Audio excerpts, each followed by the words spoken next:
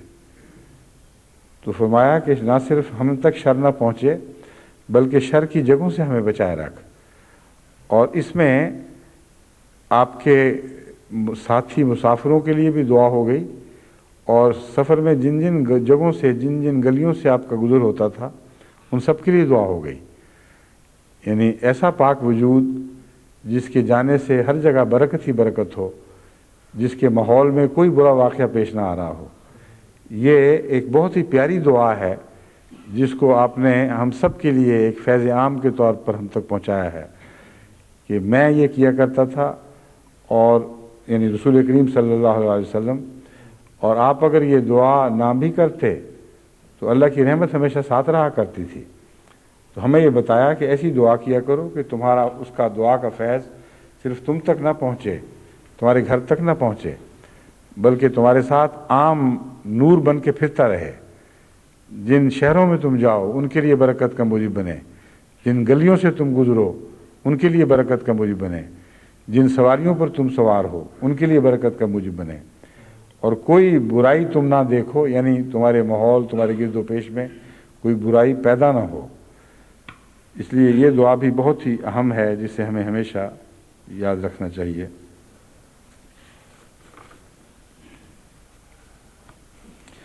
اور مظلوم کی پکار سے، عام طور پر دنیا میں ظلم ہوتے رہتے ہیں اور ایک انسان بے بس ہو جاتا ہے، بعض دفعہ مسافر ہے کچھ بھی نہیں کر سکتا، لیکن بہت دل کو چوٹ لگتی ہے جب کسی مظلوم کی پکار کو سنتا ہے۔ تو فرمایا کہ وہ اس سے بھی ہمیں بچا، ہم تک کسی تکلیف دہ کی کوئی چیخ نہ پہنچے۔ حضرت ام سلمہ سے روایت ہے کہ نبی اکرم صلی اللہ علیہ وسلم جب گھر سے باہر تشریف لے جاتے تو یہ الفاظ دہراتے کہ اللہ کے نام کے ساتھ گھر سے باہر نکلتا ہوں، اللہ پر ہی توکل کرتا ہوں، اے اللہ ہم تیری پناہ میں آتے ہیں اس بات سے کہ ہم لغزش کھائیں یا گمراہ ہوں یا ظلم کریں یا ہم پر ظلم کیا جائے یا ہم جہالت کی کوئی بات کریں یا ہمارے خلاف کوئی جہالت کرے۔ یہ تمام وہ باتیں ہیں جو سفر میں درپیش ہوتی ہیں، اگرچہ عام دنیا کے حالات میں ایک مقیم کے لیے بھی یہ خطرات رہتے ہیں، لیکن مسافر ہونے کی حالت میں یہ خطرات بہت بڑھ جاتے ہیں، اور ایک مسافر کے لیے زیادہ اس بات کا احتمال ہے کہ اس پر جہالت کی جائے۔ تو حضرت صلی اللہ علیہ وسلم نے جہاں جہاں ظلم اور جہالت سے بچنے کی دعا مانگی ہے وہاں یہ بھی مانگی ہے کہ دنیا کو بھی ہمارے ظلم اور ہماری جہالت سے بچا۔ اس دعا میں حضرت اقدس محمد صلی اللہ علیہ وسلم کے فطرت کی صداقت کس طرح آشیاں اور ظاہر و باہر ہے، یعنی محض اپنے لیے طلب نہیں ہو رہی، بلکہ جو چیز اپنے لیے چاہتے ہیں غیر کے لیے بھی وہی چاہتے ہیں، اور صرف یہ نہیں کہ ہمیں ہی بچائی رکھ ظلم سے اور جہالت سے۔ بعض دفعہ نادانستہ بھی انسان دوسرے پر ظلم کر بیٹھتا ہے، نادانستہ یا بلا ارادہ جہالت کی بات کر بیٹھتا ہے۔ تو فرمایا کہ ہم صرف دوسروں کے ظلم اور جہالت سے پناہ نہیں مانگ رہے، اے خدا ہمارے ظلم اور جہالت سے بھی دنیا کو پناہ دینا۔ اس میں بہت گہرے سبق ہیں، اور ایک سبق اس میں یہ ہے، میں سمجھتا ہوں کہ قبولیت دعا کے لیے دعا کا فیض عام کرنا چاہیے۔ اگر دعا محض خود غرضی کی ہو تو اسے پائے قبولیت میں ایسے جگہ نہیں مل سکتی جیسی ایک بے غرض کی دعا ہوتی ہے۔ بس جہاں غیروں کی غرض کو اپنی غرض میں شامل کر لیا جائے وہ دعا زیادہ مقبول ہو جاتی ہے، کیونکہ وہ رب العالمین کے ساتھ ایک گہرا تعلق رکھتی ہے۔ سارے جہانوں کا رب ہے، سب جہان کے لیے جب آپ فیض مانگتے ہیں تو اللہ تعالیٰ اسے زیادہ پسندیدگی کی نگاہ سے دیکھتا ہے۔ دوسرے یہ کہ جو سبق میں نے اس سے سیکھا ہے وہ یہ ہے کہ اگر آپ واقعتاً یہ چاہتے ہیں کہ آپ کو اللہ دشمنوں کی جہالت اور ان کے ظلم سے بچائے تو اپنے ہاتھ ظلم اور جہالت سے روکیں۔ اگر آپ کے ہاتھ ظلم پر لمبے ہوتے ہیں اور جہالت پر دراز ہوتے ہیں تو پھر یہ دعا کرنا کہ اے اللہ ہمیں ظلم سے بچا اور ہمیں جہالت سے بچا، میں ایک کھوکھلی اور بےمانی دعا ہوگی۔ بس دعا کے دوسرے پہلو نے صرف دعا نہیں سکھائی، زندگی کے آداب سکھائے ہیں، ایک روزمرہ کی زندگی کا سلوک بتایا ہے کہ تم اگر اللہ تعالیٰ سے جہالت سے بچنے کی دعا مانگتے ہو تو لازم ہے کہ خدا کے بندوں کو اپنی جہالت سے بچاؤ۔ اگر اللہ تعالیٰ سے ظلم سے بچنے کی تمنا رکھتے ہو تو تم پر فرض ہے کہ دنیا کو اپنے ظلم سے بچاؤ، اور پھر اس نیک عمل کے ساتھ دعا کرو گے تو یہ دعا مرفوع ہوگی، کیونکہ قرآن کریم نے یہ راز ہمیں سمجھا دیا ہے کہ وہ کلمہ طیبہ جو عمل صالح ساتھ رکھتا ہو، عمل صالح کی طاقت رکھتا ہو، وہ آسمانوں کی رفتوں تک بلند ہو جاتا ہے، اور جس کے ساتھ اعمال کا ایندھن نہ ہو وہ اس میں اٹھنے کی طاقت نہیں، جیسے بغیر ایندھن کے جہاز اڑانے کی کوشش کی جائے۔ تو اس دعا نے یہ سارے مضمون ہمیں سکھا دیے کہ دعا بھی غیروں کے لیے کرو اور اپنے لیے کرو، اور عمل سے بھی اس دعا کی تائید کرو، پھر دیکھو کہ کس طرح تمہارے حق میں یہ دعا قبول ہوتی ہے۔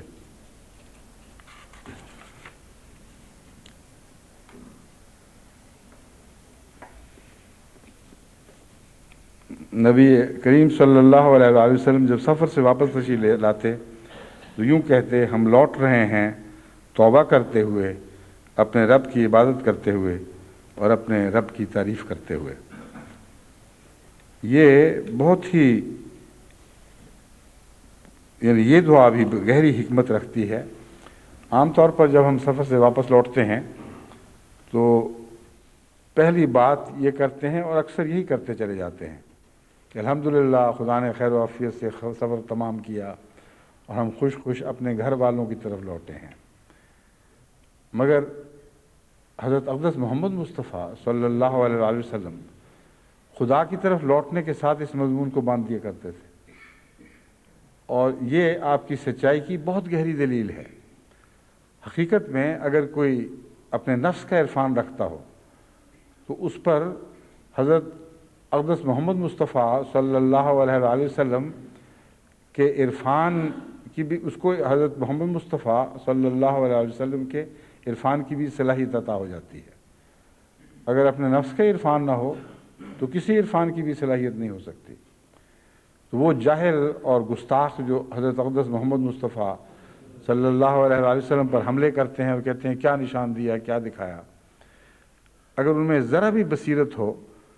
تو حضور صلی اللہ علیہ وآلہ وسلم کی روزمرہ کی زندگی کے ایک عام دستور کو دیکھیں تو وہیں سے ان کو آپ کی صداقت کے نشان مل جائیں گے، اور ہر نشان کافی ہوگا۔ ایک ہی دلیل حضور اکرم کی صداقت پر ایک روز روشن کی طرح گواہ رہے گی۔ اب یہ دیکھیں کہ سفر سے لوٹنے کے بعد یہ دعا سب عرض کر رہے ہیں کہ ہم تیری طرف لوٹ رہے ہیں توبہ کے ساتھ لوٹتے ہوئے۔ یعنی سفر سے انسان گھر کے آرام کی طرف آتا ہے اور اسے پناہ ملتی ہے، مگر انسان نے خدا کی طرف جانا ہے اور توبہ کے بغیر اسے وہ پناہ مل نہیں سکتی۔ تو عارضی سفر کا خیال دل سے وقتی طور پر محو ہو جاتا ہے اور زندگی کے لمبے سفر کی طرف دھیان چلا جاتا ہے، اور یہ خیال جاتا ہے کہ ہم نے خدا کی طرف جانا ہے بس اس سے یہ عرض کرتے ہیں کہ ہم توبہ کے ساتھ تیری طرف لوٹنے والے بنیں، اور تو ہمیں قبول فرما اور ہمیں اس طرح پناہ دے جس طرح سفر کی تھکاوٹ کے بعد گھر پناہ دیا کرتا ہے، اور اپنے رب کی عبادت کرتے ہوئے اور اپنے رب کی تعریف کرتے ہوئے لوٹ رہے ہیں۔ اللہ تعالیٰ ہمارے حضر اور سفر کو ویسے ہی بنا دے جیسے حضرت اقدس محمد مصطفیٰ صلی اللہ علیہ وآلہ وسلم نے اپنے کلام سے اور اپنے اسوہ سے ہمیں تعلیم عطا فرمائی ہے۔ یہ مضمون لمبا ہوتا چلا جا رہا ہے مگر اچھا ذکر ہے، بہت ہی پیارا ہے، جتنا لمبا ہو اچھا ہے، انشاءاللہ باقی آئندہ خطبے میں۔ السلام علیکم ورحمۃ اللہ۔ اگرچہ انٹرنیشنل احمدیہ ٹیلی ویژن کے وقت کے لحاظ سے کوئی قید نہیں ہے، خطبے کو لمبا بھی کر سکتا ہوں، لیکن ریڈیو والوں کے مجھے خط آ رہے ہیں ابھی سے شکووں کے کہ آپ ٹیلی ویژن پہ لمبے لمبے خطبے دیں گے، ہم کیا کریں گے، ہمارا تو گھنٹے کا وقت ختم ہو جائے گا، اس لیے گھنٹے کے اندر مضمون سمیٹا کریں۔ تو جب تک ان کا وقت نہ بڑھ جائے اس وقت تک ہمیں بہرحال احتیاط کرنی چاہیے اور وقت کے اندر مضمون کو ختم کرنا چاہیے۔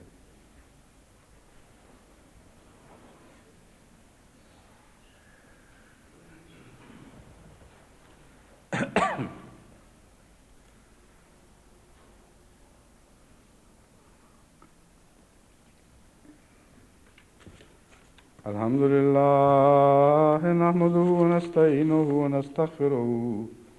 ونؤمن به ونتوكل عليه ونعوذ بالله من شرور أنفسنا